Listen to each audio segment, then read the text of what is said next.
صباح الخير او مساء الخير على حسب الوقت اللي انت هتشوف فيه الفيديو ده بالذات للماميز بتاعه جونيور 4. اشمعنى جونيور 4؟ اصلا خلاص اللي موجودين في الجونيور 5 دلوقتي اخدوا الصدمه بتاعت ايه السنه اللي فاتت.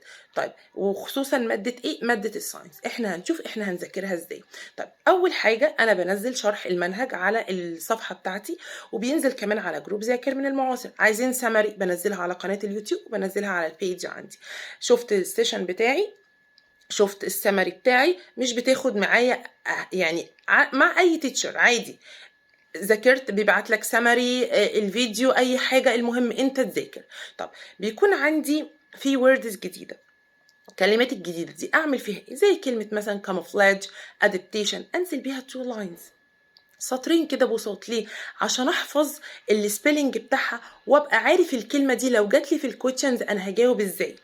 طيب اذاكر برضك يا ميس ازاي الساينس؟ انا حاسس ان الساينس صعب. لا، الساينس بيتذاكر بالورقه والقلم. اشمعنى يا ميس بالورقه والقلم؟ انا لما هاجي اكتب بايدي انا كده كتبت بايدي، شغلت بقي، نطقت الحاجه اللي انا بقولها، سمعت بوداني وسجلت في مين؟ سجلت في دماغي. غير وانا كده ايه بعمل كده ريكورد كده بعناية وخلاص. لا، انا لازم اكتب بايدي، اعمل زي ملخص سمري. احنا في البوك بنبقى مخططين على حاجات معينه، مثلا definition معين، give reason معين، الحاجات دي كلها بنبقى مخططينها فين؟ في البوك. ابتدي ان انا اكتبها واقعد اشرح كده لنفسي. دي الميس النهارده قالت لي ان انا عندي ايه؟ two types of adaptation، structural و behavioral.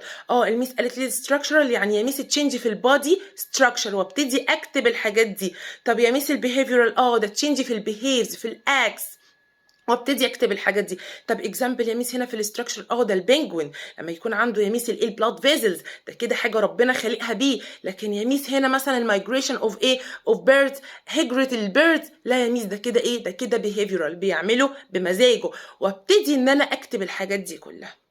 طيب عندي بقى 3 questions جداد السنه دي عليا. اول حاجه عندي الساينتفك تيرم. يعني ايه الساينتفك تيرم؟ هنشرحه بطريقه سهله جدا. لما اقول لك فاكهه خضره من بره وحمراء من جوه فيها بذر، انت هتقول لي انا قلت لك definition، اديتني one word، هتقول لي ايه؟ watermelon. يعني هتقول لي ايه يا ميس؟ كلمه واحده. نفس الحكايه لما اقول لك كده its characteristics helps living organism to survive and reproduce. يعني يا ميس ways كده بتساعد الليفنج اورجانيزم عشان يقدر يعمل reproduce وكمان survive. ده انا عايز word واحده، هقول adaptation. طيب يا ميس عندي مثلا type of birds lives in عفوا lives in polar climate. هقول له مين؟ هقول له البينجوين. وهكذا، ده الساينتفك تيرم. تمام، ما فيهوش اي مشكله. نيجي بقى لايه؟ للكلكوعه اللي احنا مش بنحبها، بس هي اسهل حاجه. اول حاجه عندي الجيف ريزن. الجيف ريزن يعني بيقول لي قول لي السبب، ولازم في الجيف ريزن بجاوب because أو to. طبعا because بيجي وراها complete sentence، جملة كاملة من subject to verb. لكن يعني to plus الverb ايه؟ infinitive. هي حاجات ديت فنيات في الانجليش، بس مهمة عشان نظبط الاستراكشر بتاعت الايه؟ بتاعت الانسر بتاعتي. تمام؟ مثلا يا ميس البنجوين can stand on the ice all the day. ليه؟ ازاي يا ميس؟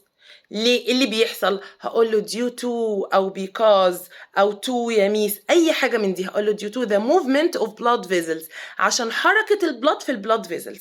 ما انا مذاكر الاول وكاتب بايدي، بعد كده لما يجي الكويشنز عندي خلاص الموضوع بقى سهل. وما ترجمش ترجمه حرفيه، ساعات بيبقى فيه كلمات حاططها لي عشان يزود لي بس ايه؟ شكل الكويشن، السؤال، عشان يخوفني ويخضني، لكن انا ما بخافش. طيب الكويشن التاني الجديد قال لي what happens. بيقول لي what happen يعني ايه اللي هيحصل لو. مثلا عندي كويشن زي ايه؟ مثلا هقول مثلا لو البولار بير has dark fur، هو عنده وايت، طب ايه اللي هيحصل لو عنده dark؟